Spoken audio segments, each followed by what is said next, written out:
Saleh Asina pula Gafi. Dah diumumkan. Takkan tak tahu lagi tuan-tuan. Kerajaan terbaik di dunia. Kan? Perdana Menteri terbaik di dunia. Mestilah dia prihatin kepada rakyat. Kan? Arifin Lamsyah Rock.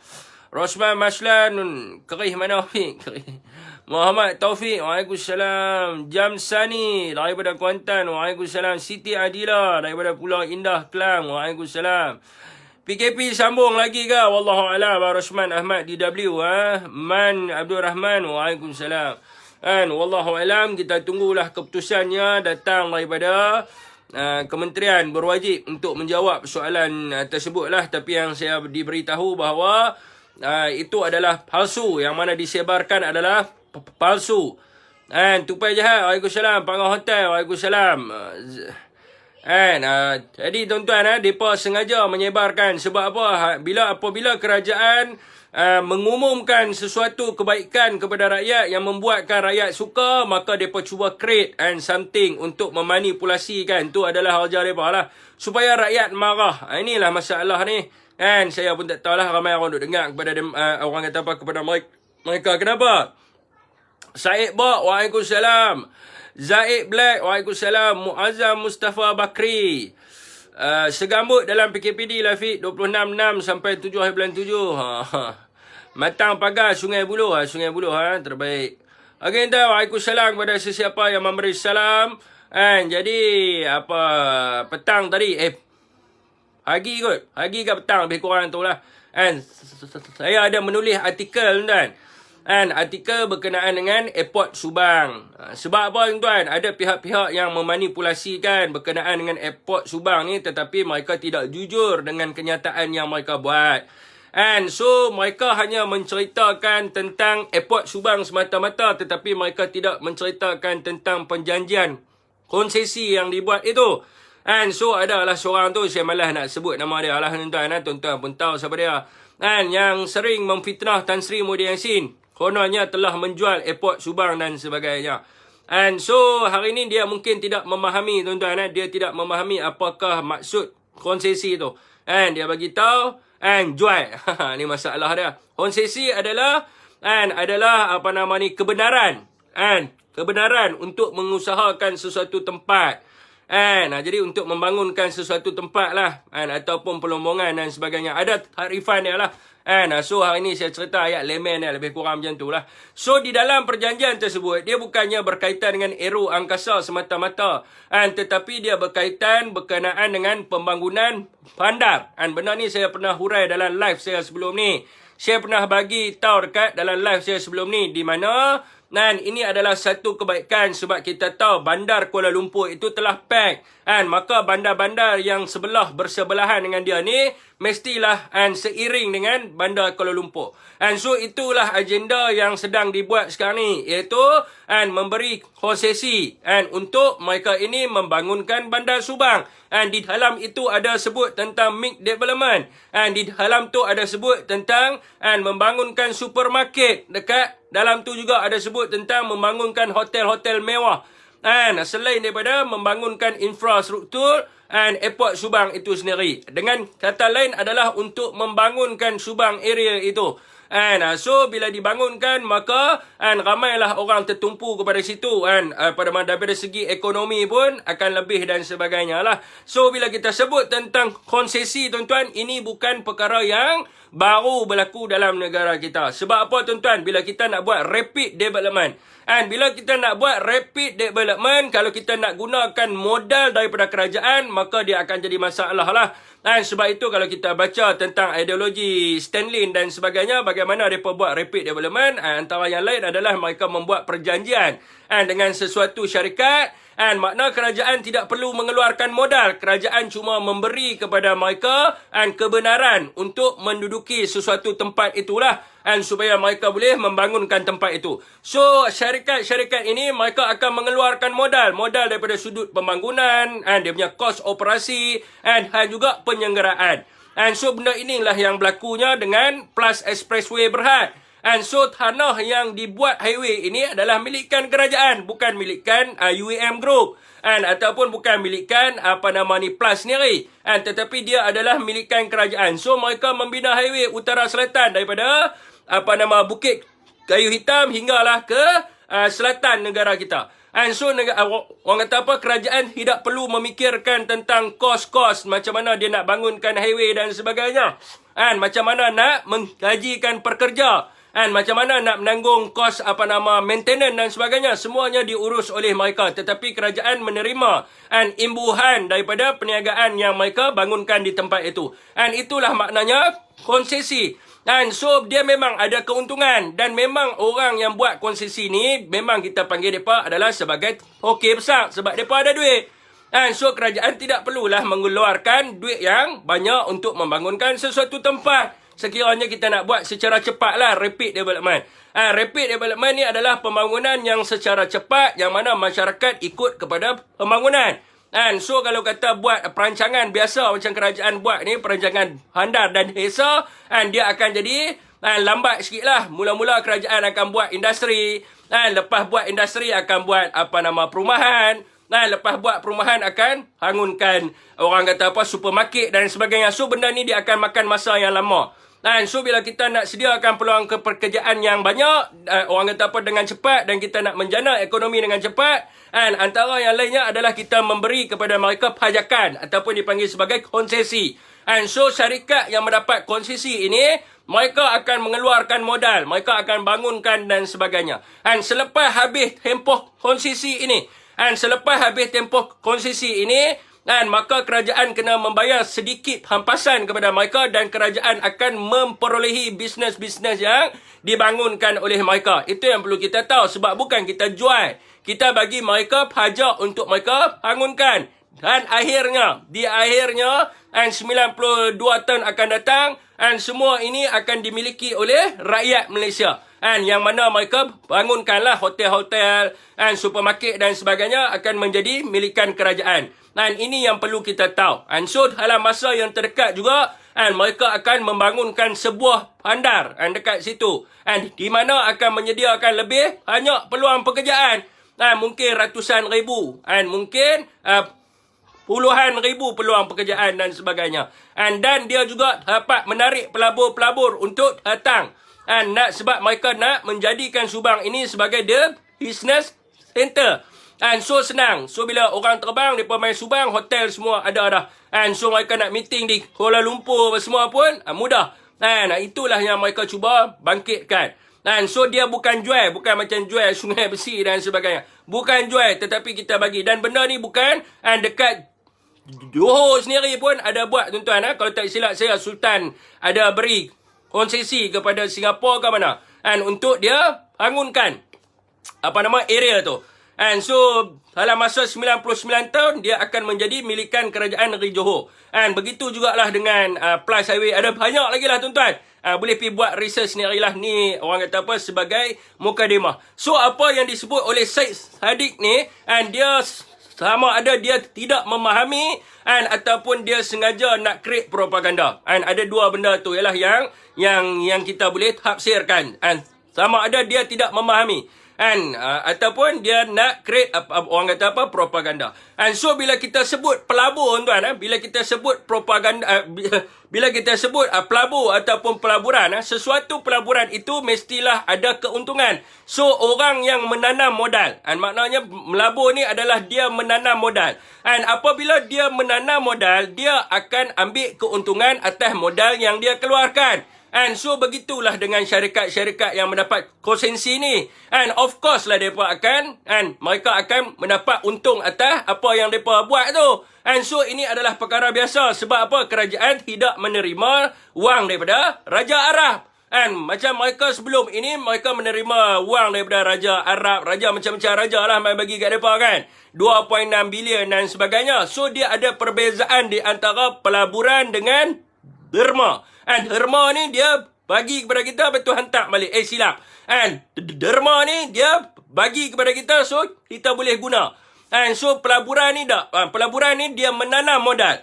Bila dia menanam modal, dia nak dapatkan keuntungan atas modal yang dia tanamkan, ataupun kita panggil modal yang dia dahulukan. So dia mesti nak create untung. Mana boleh dia tidak buat untung. Orang bodoh saja yang buat macam tu. Dia bukan penderma. Dia bukan penderma. Dia orang yang menanam modal. So, kerajaan tidak perlu keluar sekupang duit pun.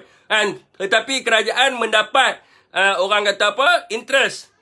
Daripada konsesi yang telah dibuat antara pihak kerajaan dengan syarikat yang orang kata apa? Involve kat dalam konsesi tu. Wallahu a'lam. Raja Kapur pun ada. Betul Abang Razak. Macam-macam raja lah. Mereka dulu dapat macam-macam derma kan. Mereka terima, mereka hantar balik. Baiknya mereka ni, orang bagi kepada mereka derma, mereka hantar balik ke orang tu. Bagusnya mereka ni kan. Bagus kan. Berapa persen yang guna? 0.5% kot. 0.5, orang kata apa?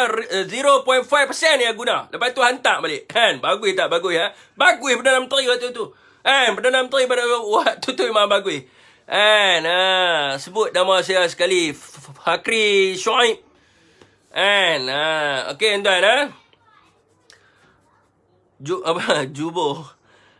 Apa yang juburnya? So dia akan membuka peluang lah kepada orang. Dan harga tanah dekat area situ pun akan meningkat. Sebab bila kita biasa pergi Subang, kita tahu tuan di Subang nak pergi ke airport tu banyak bangunan yang berhantu. Orang mau duduk dan sebagainya. So dia zero.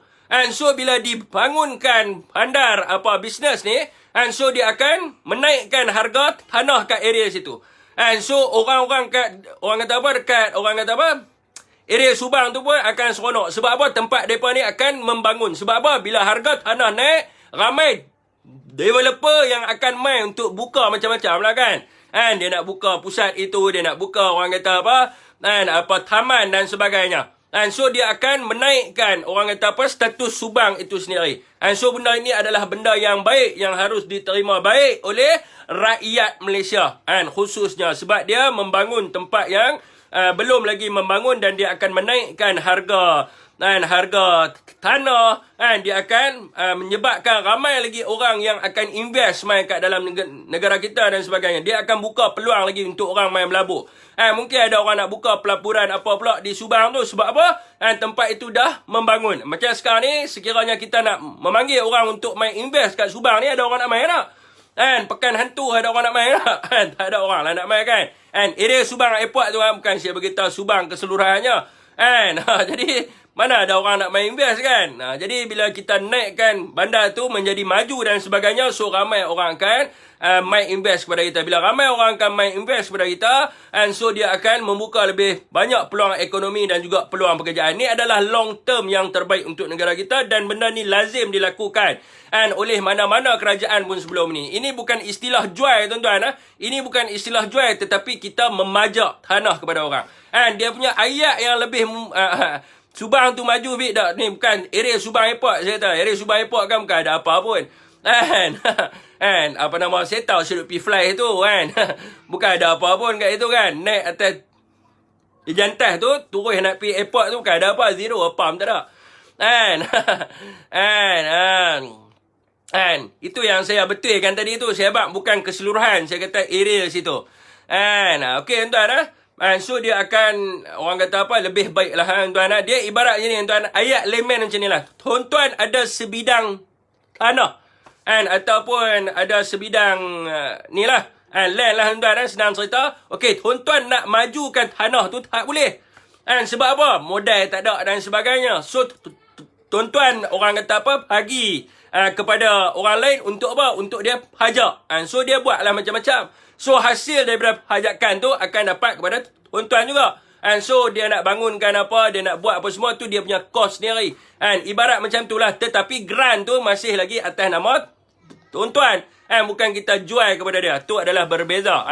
Konsesi dengan jual ni adalah benda yang berbeza. Cuma kita rakyat kerja bayar hutang lagu tu lah. Bukan bayar hutang tak mana. Kita bukan hutang apa. Bukan kita bukan hutang apa. Bukan kita create hutang. Dia berbeza. Dia memajak dengan kita create hutang ni benda yang apa benda kita nak bayar kepada dia.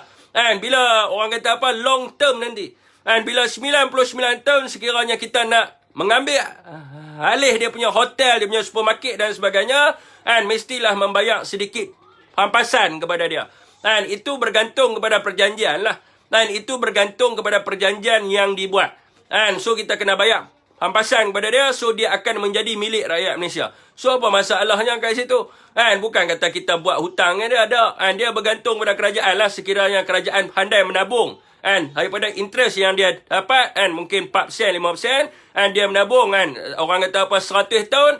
So hasil daripada dia menabung tu, kan dia akan dapat beli semula, kan bangunan tu yang telah dibuat. Wallahu a'lam, tuan.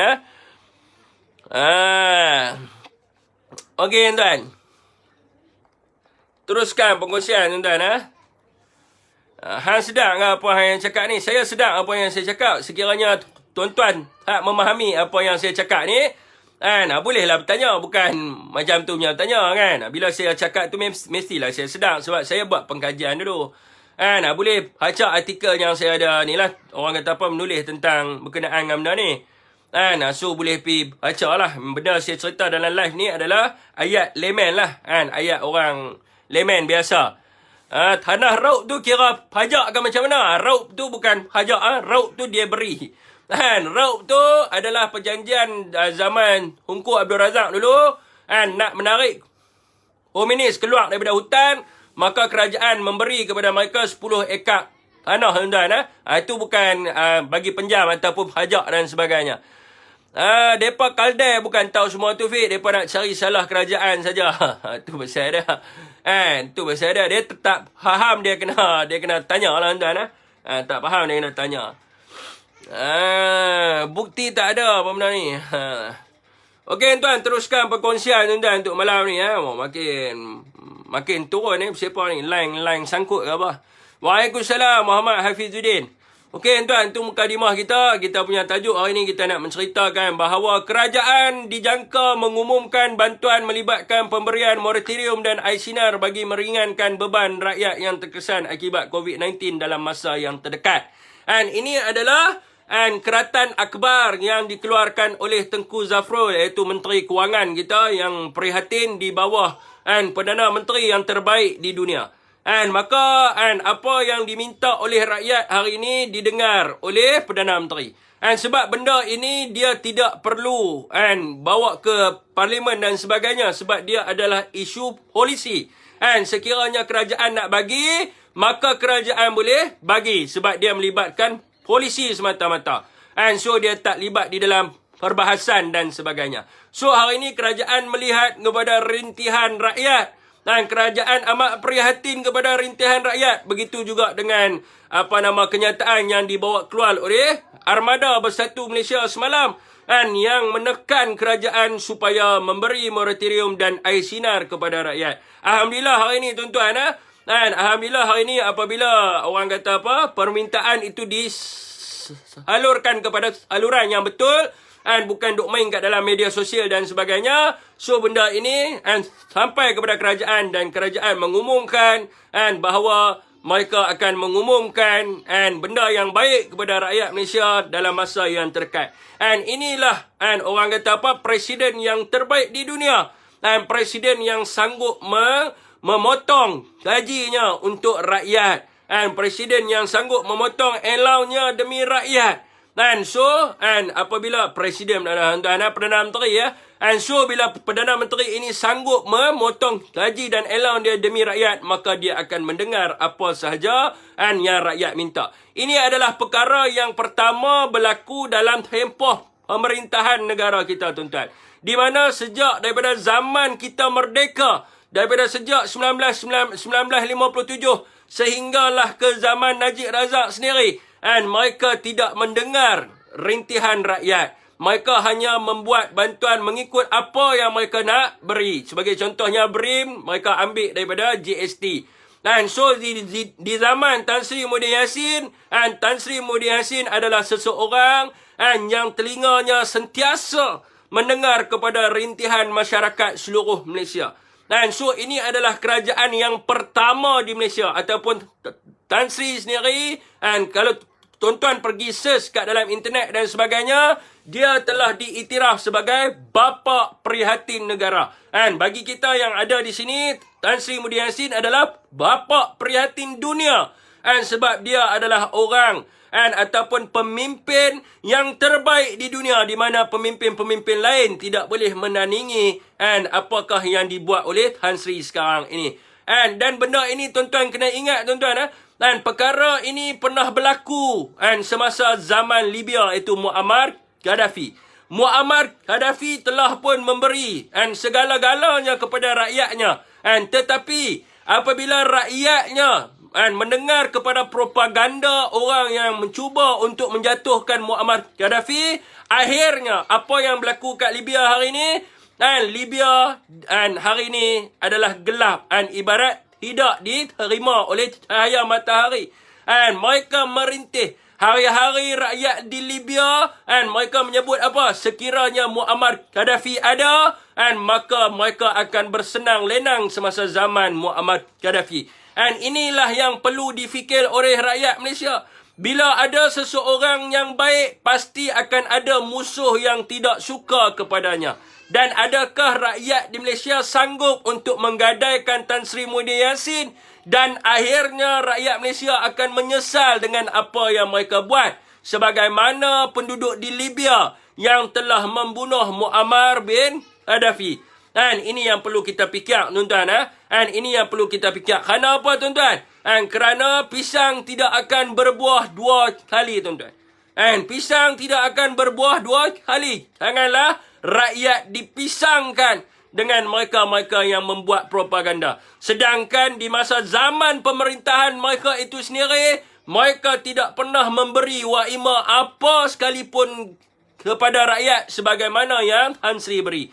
Semasa zaman PH sendiri pun, Lim Guang Eng hanya bagi RM30 saja. Zaman BN pun sama juga. Apa yang anak muda dapat? Anak muda terpaksa bayar GST dan sebagainya. Zaman Tan Sri Muhyiddin Yassin, anak-anak muda dan juga rakyat Malaysia tidak dikenakan cukai tambahan. Nak beli kereta lah ni pun murah. Nak orang kata apa? Menerima bantuan secara sepenuhnya. Nak meniaga pun bantuan macam-macam ada. Nak buat food panda pun boleh dapat motor sendiri dan sebagainya. So, macam-macam benda diberi kepada semasa zaman pemerintahan Tan Sri Muhyiddin Yassin. So, tuan-tuan, ingatlah tuan-tuan, bedah petak takbir, Allahu Akbar. So, ingatlah tuan-tuan, jangan jadikan Malaysia ini orang kata apa? Sebagaimana Libya. Maka kita lindungilah seorang Perdana Menteri, pemimpin yang begitu prihatin kepada rakyat, yang hatinya sentiasa ada kepada masyarakat.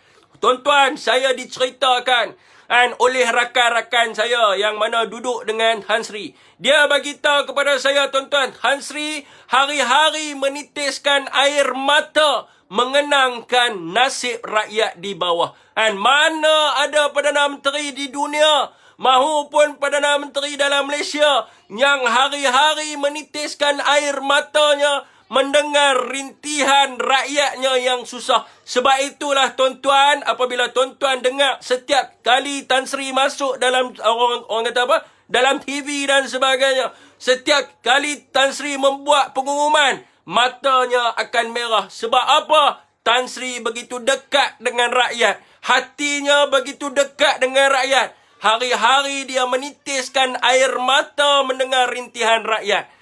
Oleh kerana itu, tuan-tuan, janganlah kita termakan dengan propaganda-propaganda, fitnah-fitnah, hasutan-hasutan yang dibuat oleh mereka yang tidak bertanggungjawab ini kepada Tan Sri Muhyiddin Yassin. Okey, tuan-tuan,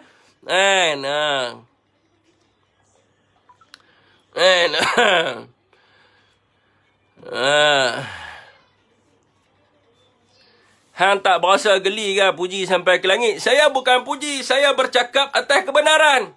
Saya bercakap atas fakta. Dan tuan-tuan sendiri pun tengok. Apabila Tan Sri masuk dalam TV, setiap kali dia membuat keputusan, pasti mata dia merah seolah-olah dia baru lepas menangisi rintihan rakyat Malaysia. Tuan-tuan boleh nampak benda ini terbukti. Saya nak puji apa? Dia bukan kenal saya. Saya nak puji dia untuk apa? Saya nak puji dia. Tetapi kewajipan kita adalah untuk menjaga seorang pemimpin yang menjaga agamanya, yang prihatin kepada rakyat di bawahnya. Inilah pemimpin yang kita perlu jaga. Mana ada Tan Sri Muhyiddin Yassin, bini dia beli handbag RM100,000. Mana ada Tan Sri Muhyiddin Yassin menggunakan kapal terbang, bini dia ataupun keluarga dia menggunakan kapal terbang Malaysia untuk terbang sana terbang sini dan sebagainya. Tidak ada. And malah isteri beliau adalah orang kata apa, bini Perdana Menteri yang pertama yang menutup rambutnya.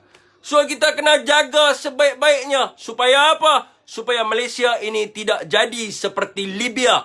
Dan akhirnya rakyat di Malaysia merintih nama Tan Sri Muhyiddin Yassin. Adakah tuan-tuan lagi 5 tahun nak sebut? Alangkah baiknya sekiranya kita bersama-sama dengan Tan Sri Muhyiddin Yassin.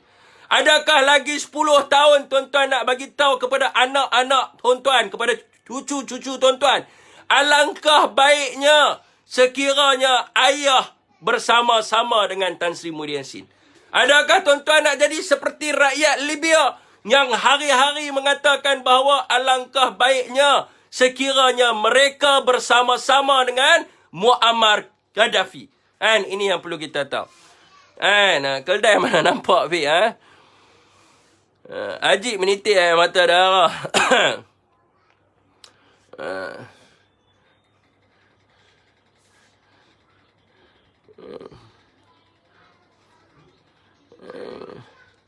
Awak komen malam ni laju sangat sampai tak ada nak baca. Betul lah tuan-tuan. Sampai tak ada nak baca tuan-tuan. Saya pun pening juga. Okey tuan-tuan. Saya hari ni saya nak cerita tentang kebaikan ya tuan-tuan. Jadi hari ni tuan-tuan berkenaan dengan Parlimen. Berkenaan dengan Parlimen tuan-tuan, yang di-Pertua Dewan Rakyat Tan Sri Muhammad Arif Mak Yusof telah pun memberitahu bahawa sidang Parlimen akan dilakukan secara hybrid. Sebab apa dia kata? Yang pertamanya adalah kerana apabila rakyat mematuhi SOP yang ditetapkan, maka pemimpin-pemimpin masyarakat juga haruslah menjadi role model untuk menunjukkan bahawa mereka juga adalah rakyat yang biasa yang mematuhi SOP yang telah dibuat oleh mereka. Maka sidang Parlimen, kalau tak silap saya, sebagaimana yang ditulis kat dalam ni, akan dilakukan secara hybrid. Dan perkara ini juga adalah lebih baik sebagaimana yang speaker bagi tahu bahawa beliau senang untuk menutup mereka-mereka yang hanya masuk dalam Parlimen untuk memaki hamun, hanya masuk dalam Parlimen untuk membangkitkan kemarahan pihak lawan, hanya masuk di dalam Parlimen untuk mengutarakan perkara-perkara yang jijik dan sebagainya. So Parlimen haruslah digunakan, yang pertamanya adalah sebagai badan utama yang menggubal undang-undang. Yang keduanya, Parlimen haruslah dijadikan sebagai badan utama yang membawa suara rakyat. Parlimen bukan satu tempat untuk bergaduh, satu tempat untuk mengeluarkan perkataan maki hamun dan sebagainya, dan juga bukan satu tempat untuk menghasut dan juga mendatangkan, orang kata apa?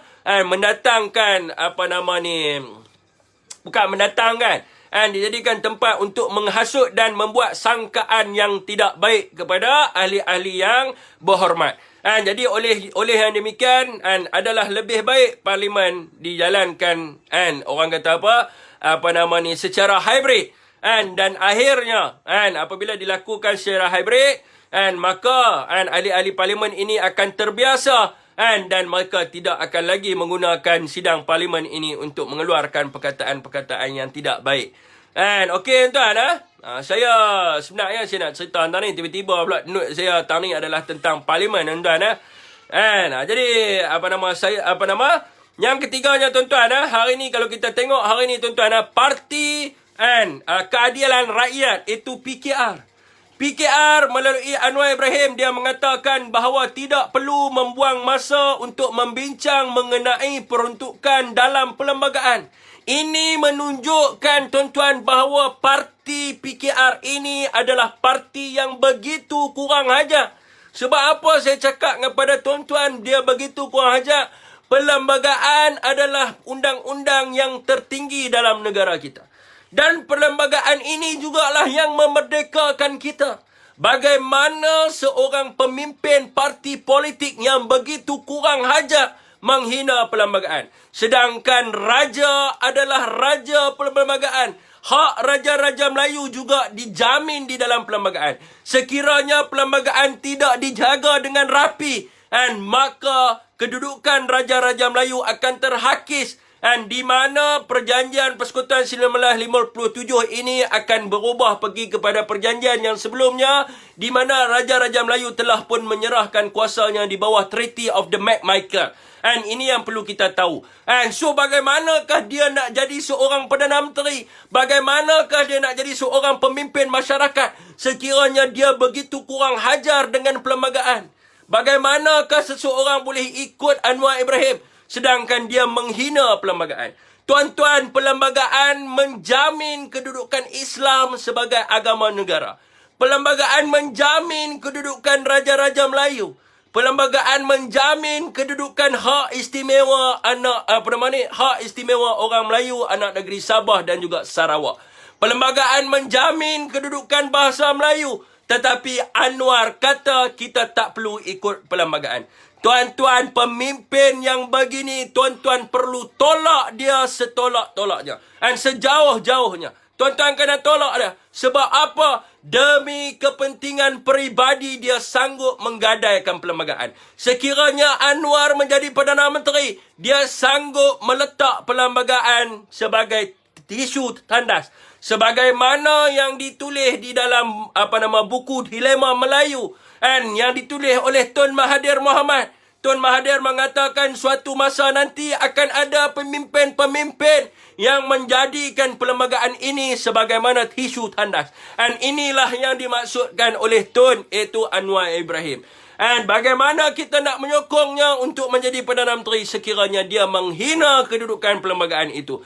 Parti PKR adalah parti yang ditubuh untuk mencabuli perlembagaan. Saya mencabar dan mendesak Presiden PKR untuk memohon maaf atas kenyataan yang dia buat. Sebab apa? Dia perlu tahu bahawa di dalam perkara 4 fasal pertama Perlembagaan Persekutuan 1957 ataupun Perlembagaan Persekutuan Malaysia ataupun Perlembagaan Malaysia menyebut bahawa perlembagaan adalah undang-undang yang tertinggi dalam negara. Sekiranya Anwar Ibrahim ini adalah manusia yang paling bodoh di dunia sehingga nak mengetepikan perlembagaan yang menstructurekan negara kita, maka dia perlu mohon maaf atas kurang hajar dia. Sebelum ini, tuan-tuan, kita tahu beberapa ahli PKR telah menghina raja-raja Melayu. Beberapa ramai ahli PKR telah menghina raja-raja Melayu, tetapi mereka tidak pernah dikenakan tindakan oleh parti mereka. Sebab apa? PKR merelakan ahli-ahli mereka untuk menentang raja-raja Melayu. Hari ini, tuan-tuan, Tuhan tunjuk Presiden PKR sendiri tidak menghormati perlembagaan. Mengatakan bahawa perlembagaan itu tidak perlu dibaca ataupun diletak tepi sahaja. Demi kepentingan peribadi, demi temoloknya sendiri. Demi obsesinya. Jadi rakyat perlu menolak orang sebegini. Sebab apa? Tuan-tuan kena ingat satu perkara. Jatuhnya perlembagaan Melayu bangsat atas negara sendiri. Saya bagi tahu pada tuan-tuan directly. Jatuhnya perlembagaan Melayu bangsat atas negara sendiri. Jadi, Anwar bin Ibrahim, mulut kamu jangan kurang hajar. Kamu kena mohon maaf atas kenyataan yang kamu telah keluarkan hari ini. Wallahu a'lam.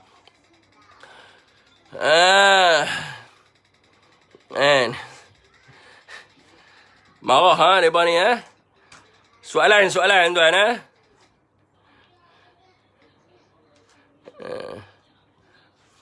orang PKR mereka marah tuan bila kita membongkarkan tentang parti mereka.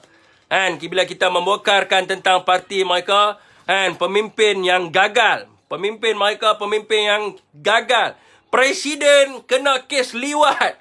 Presiden kena kes salah guna kuasa. Tidak menghormati raja-raja Melayu. Tidak menghormati perlembagaan. Seorang pemimpin yang gagal diikuti oleh masyarakat. Dan masyarakat perlu menolak sekeras-kerasnya. Tambahan pula seseorang yang suka liwat-meliwat.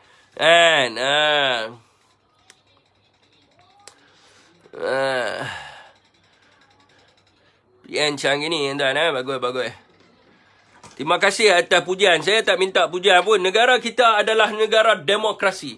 Saya tidak pernah mengatakan bahawa rakyat Malaysia wajib untuk mengundi Perikatan Nasional. Dan tidak seperti mereka. Mereka mengatakan bahawa rakyat Malaysia kena ambil Anwar jadi Perdana Menteri sebab Anwar akan buat perubahan. Saya tak pernah kata pun sebagaimana apa yang mereka ungkapkan. Saya sering kali menyatakan di dalam live saya yang memberitahu bahawa negara kita adalah negara demokrasi. Dan apabila kita sebut tentang demokrasi, maka setiap orang rakyat Malaysia mempunyai kebebasan untuk diri dia sendiri. Kebebasan untuk dia bercakap. Dan kebebasan untuk dia berpersatuan. Dan kebebasan untuk dia memilih di dalam pilihan raya. Itu adalah hak rakyat Malaysia. Saya cuma bagi tahu sekiranya rakyat tidak nampak apa yang dibuat oleh kerajaan hari ini. Dan saya bagi tahu mereka, janganlah mereka menyesal sebagaimana yang berlaku di Libya suatu masa ketika dahulu, tuan-tuan. Wallahu alam. Ada soalan apa-apa, tuan-tuan, sebelum kita pergi kepada topik yang keempat. Topik yang keempat adalah salah satu juga pengumuman oleh Perdana Menteri yang terbaik di dunia hari ini, tuan-tuan, iaitu Yang Amat Berhormat Tan Sri Muhyiddin bin Yassin. Anak seorang ulama', tuan-tuan. Anak seorang ulama' ni pastilah dia punya akhlak dia adalah akhlak yang terpuji dan terpimpin. Dia juga seorang yang sangat prihatin. Dan dia juga adalah seorang yang tersangat berdedikasi.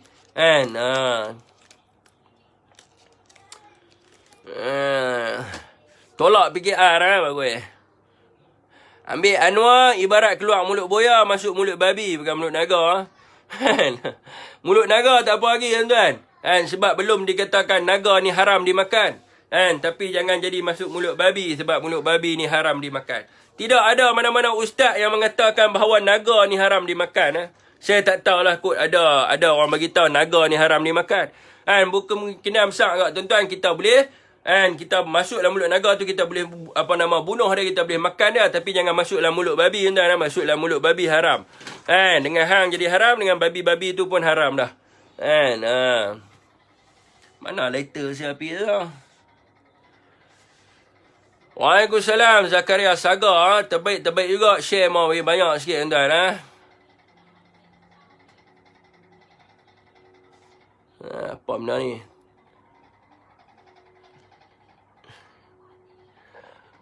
Peliklah sekarang ni. Macam-macam duk mengaku tak ada duit. Sebab tak boleh kerja. Nak beli susu anak. Nak beli pampers anak. Siapa duk abang? Tak ada ni. Langsung tak ada duit katanya. Tapi buat live dan update status hari-hari. Banyak pula duit beli top up. Cerdik ke bodoh? Tu wallahualam lah. Pergi tanya orang yang update status macam tu lah. Saya tak pernah update. Okey, tuan-tuan. Yang keempatnya hari ni, tuan-tuan. Bagi melaksanakan apa orang kata permintaan pertama rakyat Malaysia hari ni, tuan-tuan. Permintaan pertama rakyat Malaysia hari ni adalah untuk mempercepatkan program vaksinasi supaya rakyat Malaysia dapat keluar daripada pandemik COVID-19 dan supaya mereka dapat menjalani kehidupan seperti manusia yang lain. Mereka dapat menjalani kehidupan seperti sedia kala dan sebagainya. Oleh yang demikian hari ini, tuan-tuan, Perdana Menteri yang terbaik di dunia telah pun melancarkan bas bergerak Mara Liner, iaitu pusat pemberian vaksin secara mobility, iaitu bergerak, yang akan beroperasi memberi vaksin selama 10 jam sehari tanpa mengira pendaftaran MySejahtera. Jadi bas ini mampu untuk memberi 800 suntikan vaksin sehari di sesuatu kawasan di luar bandar. So jumlah bas ini adalah 17 bas ekspres Mara Liner yang dijadikan sebagai pusat pemberian vaksin sebagai permulaan. 2 bas akan digerakkan ke dalam perkampungan orang asli untuk menjadi one stop center. Bukan. 2 bas akan digerakkan ke perkampungan orang asli di Bawong, di one stop center di sana. Hari ini melibatkan 100 orang penerima, termasuk 40 orang tok batin dan 60 orang asli. Ini adalah And apa yang dibuat oleh kerajaan untuk melancarkan program vaksinasi and agar nyawa rakyat Malaysia ini tidak melayang and sebegitunya. Dan rakyat hari ini ramai yang merindui masjid. Mereka nak berjemaah walaupun kerajaan tidak pernah mengeluarkan arahan untuk menutup masjid. Tetapi di peringkat kerajaan negeri dibincangkan bahawa jemaah di sesuatu masjid ini dikurangkan supaya tidak menjadi pusat penyebaran virus, dan sebagaimana yang berlaku di Seri Petaling dan juga masjid di Subang and tahun lepas. And so atas langkah berjaga-jaga, maka pihak pengurusan kerajaan negeri yang menguruskan pentadbiran berkaitan dengan hal ehwal agama menetapkan bahawa jumlah saf di dalam masjid ini dikurangkan. And jadi ramai yang merindui masjid. So mereka ingin pergi ke masjid dan sebagainya. And so sebab itulah kerajaan tahu bahawa fokus utama kerajaan hari ini adalah dua. Yang pertamanya adalah melancarkan program vaksinasi. Yang keduanya adalah memberi bantuan yang sewajarnya kepada rakyat. And ini adalah satu kerajaan yang terbaik di dunia yang sentiasa berusaha untuk memperbaiki kelemahan-kelemahan yang ada dan untuk memperkenalkan inovasi-inovasi yang baru bagi melancarkan sesuatu program di bawah kementerian tertentu. Dan hari ini kita ada pusat vaksinasi yang ditambah daripada 200 lebih kepada 300 pusat vak.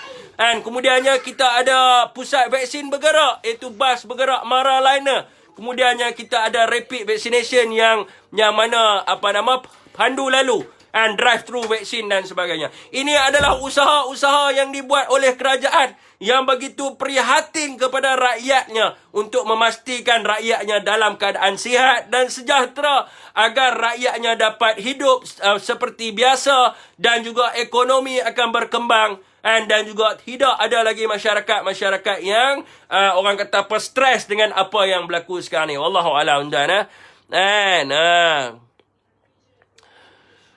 Okey, tuan, soalan tuan. 44 minit. Okey, tuan. Ada orang tu pula kaki jilat jubuk.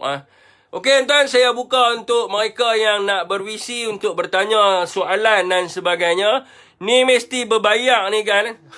Berbayar apa tuan? Apa yang bayar? Siapa nak bayar saya? Kalau Tuan Zali Siam nak bayar saya terima lah Tuan Zali kan. Alhamdulillah. Sebab saya dimaklumkan Bank Rakyat mereka tak terima, mereka tak bagi saya moratorium. Mereka bagi saya untuk bayar 50%. So kalau kata Tuan Zali nak tolong saya amat bersyukur lah. And amat bersyukur sekali lah. And sebab apa? And saya pun agak sesak juga sekarang ni. Kalau Tuan Zali nak tolong saya amat-amat bersyukur. And biar berbayar, janji ada fakta, tak ada bayar apa pun. Dan saya tak tahu mereka fitnah main ikut mana. Saya pun pernah buat video sebelum ni untuk menidakkan apa yang difitnah oleh mereka. Terbaik di dunia, dengar tu betul tuan. Kalau zaman Najib Razak pun belum pasti kau akan rasa KWSP yang kau akan rasa bila umur 50 tahun. Sebab zaman Najib KWSP melabur 3-4 bilion, 5 bilion di US sebagai membantu pembangunan semula infrastruktur USA. Malaysia kau tak nak bangunkan, heboh negara luar kau nak bangunkan. Jangan lupa ayat Najib Razak di USA. Dia mengatakan apa? Your enemy is our enemy tu. Tuan-tuan, pada waktu itu musuh Amerika adalah Iraq, Afghanistan, Palestin dan juga Syria. Maka pada zaman Najib Razak, musuh Malaysia adalah Afghanistan, Iraq, Syria dan juga Palestin. Jadi kita kena ingat tuan-tuan, ayat dia semasa dia melabur di Amerika. Dia mengatakan apa? Your enemy is our enemy tu.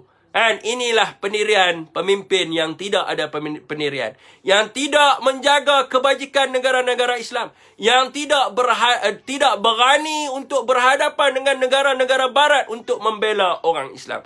Hanya ada 2 pemimpin Malaysia sahaja yang berani untuk pergi ke pentas dunia menyatakan pendirian dia untuk mengecam negara-negara yang menindas negara lain, khususnya negara Islam. Pemimpin yang pertama membuat demikian adalah Tun Mahathir Mohamad.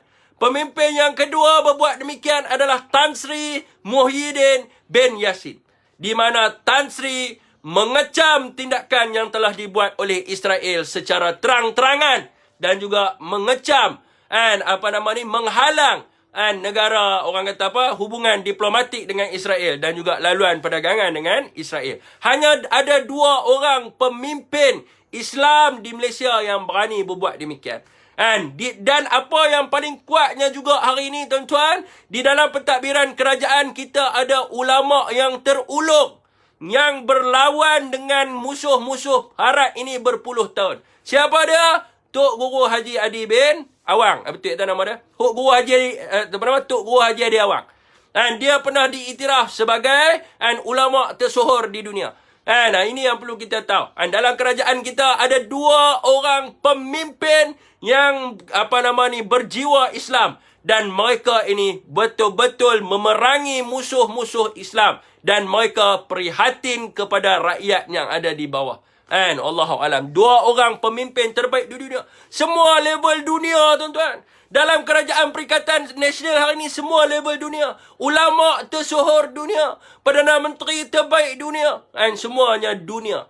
Kita tidak main state level. Kita main peringkat world class untuk membawa bangsa Melayu menjadi bangsa yang terhebat di dunia. Bukan hanya berkata di bibir, manis di bibir, tetapi perjuangan tidak ada. Hanya mementingkan wang ringgit untuk diagihkan kepada kroni-kroni dan ahli keluarga. Berbeza pada zaman sekarang ini, di mana apa yang diungkapkan di bibir menjadi satu wadah perjuangan untuk membuktikan bahawa Melayu adalah bangsa yang terhebat di dunia. Wallahu a'lam. Intan, siapa nak bising dengan saya, Intan? Siapa yang nak bising dengan saya, Intan? Siapa yang nak berbising, boleh bising dengan saya, Intan? Ataupun ada orang nak bising lah, Intan. Saya penat. Malam ni dia semangat dia lebih lagi. Semangat ni lebih. Lah politik lah ni pora sama ya, tak sama.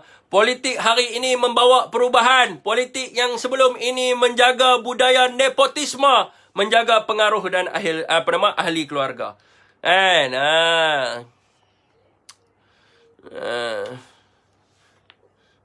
Okay, Intan, ada siapa nak bising dengan saya? Tidak ada, tak apa, Intan. Setakat itu saja untuk malam ni. Wabillahi taufiq wa hidayah. Wassalamualaikum warahmatullahi wabarakatuh.